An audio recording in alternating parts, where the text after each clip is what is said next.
What's going on, guys? Jealous here, and today I'm bringing you an insane DPS build for Minecraft Dungeons. So before we get into the actual build, let's just go over two very important parts of it. So, Mystery Armor and Fighter's Bindings. Now, these two items are the most important part of the build, and you can get them from the Desert Temple. You can get the Mystery Armor, and from Soggy Cave, you can get the Gauntlets, which are the Fighter's Bindings. Now that we have that out of the way, we can move on to the actual build. So, this build is essentially just stacking damage on top of damage.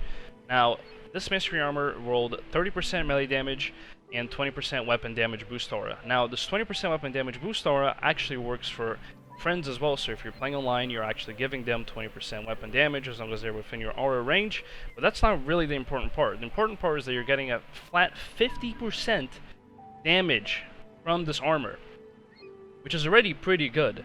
Now you add cowardice on top and you're having 90% increased damage. That is almost double damage just from your armor. That is before going into your actual weapon, which is really good. Now, the two main things you're gonna want in the mystery armor are the 30% melee damage and cowardice.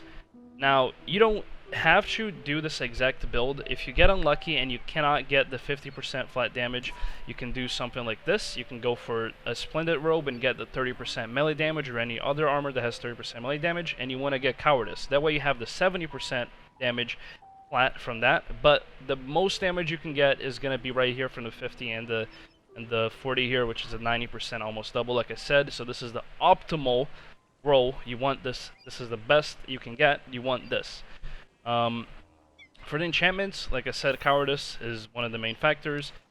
Now, the two other, I don't necessarily like Surprise Gift and Thorns, is just what I got. You know, I'm not really complaining because I got this.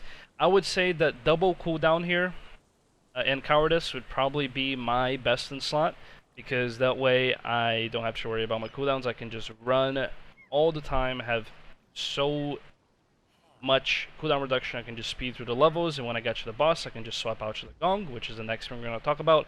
The Gong is also a big part of the build. The Gong triples your damage, so you're getting the 90% damage, and then on top of the 90% damage, you're tripling your damage. And I mean, I can just show you that right now. It's just regular damage, and then we pop the Gong, and we're doing triple damage. And it works for crits as well. As you can see, everything just gets tripled up. Now, onto the Fighter's Bindings. These are already well known within the community for Minecraft Dungeons. They're some of the best DPS weapons in the game right now, and they're actually some of the best survival weapons in the game right now, because they're the fastest weapons in the game, and Radiance is a big part of surviving in late game for this game. So you have Radiance proccing all the time, as you can imagine, because he has a 20% chance to proc, and your attack speed is just through the roof. So as you can see here, you can see the Radiance procs are just, I mean, it's not a problem. You're just going to be healing all the time, which is very important because you want to be at full health for cowardice bonus. So you see the synergy, that just works really well together. Now, if you want to min-max the actual Fighter's Bindings, you can roll Swirling. Now, Swirling is really good for this because, as you can imagine, you're doing your combo all the time with this because it's so damn fast. And also, the combo, I believe, is every 2 or 3 attacks, you get a Swirling proc. And when you're going this fast, you can see on the left there, 20, 22, 28, the swirlings are just through the roof. And every time you're getting a swirling, you're doing a flat 1800 damage on top of the already insane damage you're doing just from the Fighters Binding themselves. And the Gong and the 90%, everything's just stacking up. You can imagine it's just a lot of damage. I think, personally, this is the highest damage build in the game that I know of so far. I'm pretty sure there's something higher, but I haven't seen it, I haven't thought of it. Maybe with Moondaggers, something about the soul crits, maybe something like that. Maybe a soul build is better. I'll keep you guys updated on that. If I find one, I'll make a video on that as well. But, I mean, really, this is pretty much it. This is just amazing to play with. This is very fun. It's super efficient. You're just mowing through mobs. And, actually, let's go to the cow level real quick, and I'll show you guys what I'm talking about. Alright guys, so we're here at the cow level, and I'm going to try to get some density to show this off. Just a little bit more. Yeah, this is pretty good. Okay, so right here you can see I was pretty low health. I'm already pumping damage. I'm already full health. It's really hard to die with this build. You have to make a mistake, or you have to get one shot by enchanted mobs. You really just hold left click, and you have your cooldowns up, and you just absolutely melt everything. Now, as I was saying, the damage is just insane, and I think you end up doing something like 9 times your original damage, somewhere along there, because of all the multiplications on top of each other. The percentages that you're increasing your damage by. You're doubling it, then you're tripling it, then you're tripling it again. So it's kind of nuts. Said it just melts everything, as you can see here. I mean, the proof is right here, and this is not just in Cowl level, it works for every level. I can show some gameplay of the final level as well, but really you're just a killing machine. You're unstoppable, man. Like, this has made the game so much more fun for me personally, because I love like pushing the game to its limits, and it's just great. Like, you're just doing everything you want to do from a build. It's fast, it's fun, and you're just surviving. Now, I'm going to cut to the boss real quick. Although I did have a clip in the beginning, I'm going to show another kill of the boss, so I'll catch you guys there in a second. Alright guys, so we're approaching the boss here, and you can see I switched out to another gong, just in case sometimes, I don't get all those juicy crits, but it should really just take one. I mean, as you can see, it's just melting. I've only used one gong. I'm going to use another one, just to make sure I get the kill. I got punched back a little bit, so that delayed the kill, but as you can see, just no problem whatsoever. You're just pumping damage, you're not dying, you're just healing all the time. It's insane. I mean, I don't know what else to say. It's insane. The build is crazy.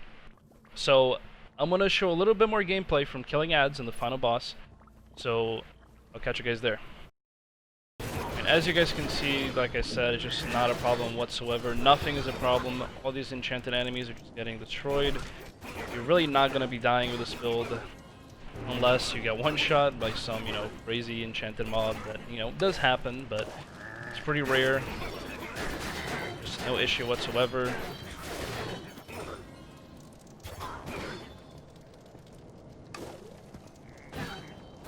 So you can really use this on everything. You can use this speed farming build. I personally use it as a speed farming build because you can change a couple things on it and it becomes pretty quick. Like, for example, I'll show you guys. Just the fighters' bindings themselves are already good enough to where I can switch out the armor to have artifact cooldown. Get cooldown here, and I just have full sprint all the time. All my artifacts are up, my mushrooms up all the time. I'll show that right here. So this is the speed farming variant of it, I guess. I mean, it can be better. Everything can be better here. Fighters' bindings can roll higher attack, but I mean, I'm pretty happy with it as it is. So now let's go back to camp, and I'll talk a little bit more about the build and finalize this video.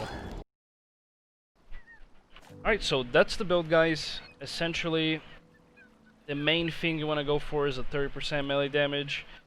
Like I said, if you get any armor with 30% melee damage, like even a Splendid Robe, and it has Cowardice, you're getting that 70%, and that's already pretty good.